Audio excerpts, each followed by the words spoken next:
Assalamualaikum warahmatullahi wabarakatuh. Perkenalkan, nama saya Yuda Ira Rahayu dengan NIM 12480300086 Sosiologi 2C. Di sini saya akan mempresentasikan mengenai wawasan Nusantara dalam membangun jati diri bangsa Indonesia dan memerankan diri dalam pergaulan dunia.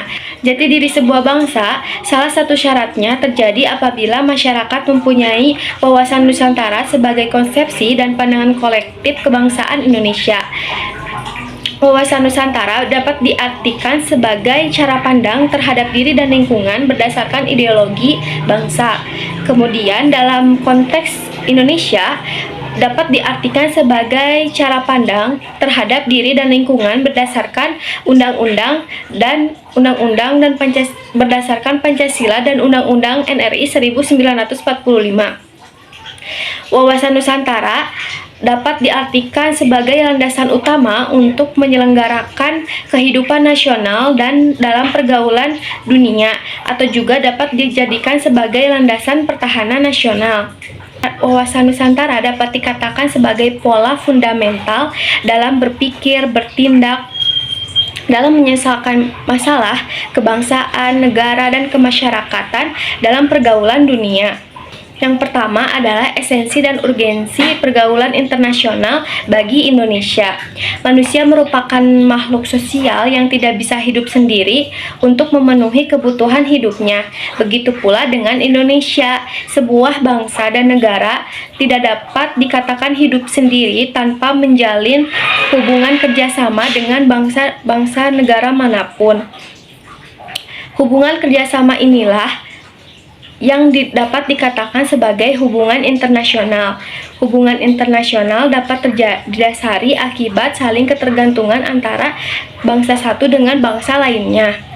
Hubungan internasional merupakan studi interaksi tentang kesatuan-kesatuan sosial tertentu, termasuk studi tentang keadaan relevan yang mengelilingi interaksi tersebut. Interaksi tersebut paling tidak terjadi antara kedua belah pihak, yaitu negara yang mempunyai sumber daya yang paling mempengaruhi. Interaksi antar negara diantaranya intergovernmental organization dan international non-government organization. Yang kedua adalah kebijakan politik luar negeri Indonesia. Setiap negara, termasuk Indonesia, sudah dipastikan mempunyai kebijakan untuk membangun hubungan dengan negara-negara lainnya.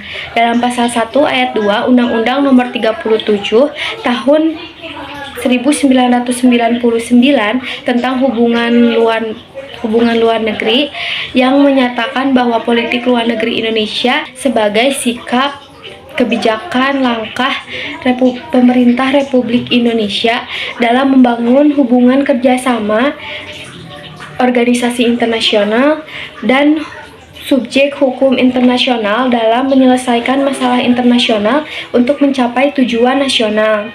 Peran bangsa Indonesia dalam pergaulan internasional termaktub dalam Konstitusi Negara pada alinea keempat Undang-Undang Dasar 1945 yang berbunyi, ikut menertibkan ketertiban dunia berdasarkan kemerdekaan, perdamaian abadi, dan keadilan sosial.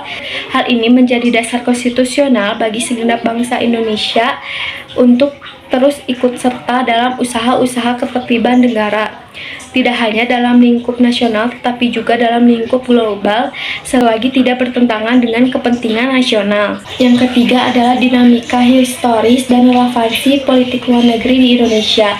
Politik luar negeri dilatar belakangi oleh adanya peperangan yang terjadi dari kubu barat yang dimotori oleh Amerika Serikat, sedangkan kubu timur dimotori Uni Soviet.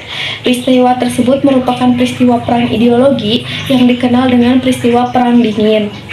Dalam peperangan tersebut terdapat kepentingan-kepentingan nasional Indonesia, sehingga Indonesia dipaksa membuat keputusan secara cepat dan tepat dalam membuat kebijakan. Dalam konteks kehidupan yang mengglobal disertai terjadinya pergeseran kutub ekonomi dan inkonsistensi konsepsi dan praktis ideologi yang dianut oleh negara-negara lainnya, menjadikan politik luar negeri bebas aktif ini menemukan urgensi dan penerapannya. Oleh karena itu, sangat penting bagi bangsa Indonesia yang mempunyai kebijakan politik luar negeri bebas aktif untuk mengambil peran dan berpartisipasi dalam hal-hal yang berhubungan dengan lintas negara untuk kepentingan nasional selaras dengan dinamika kepentingan negara yang lainnya dan tidak terkooptasi oleh kepentingan negara manapun. Keempat adalah kiprah Indonesia di berbagai kegiatan internasional. Kiprah Indonesia di berbagai kegiatan internasional tidak dapat diragukan lagi.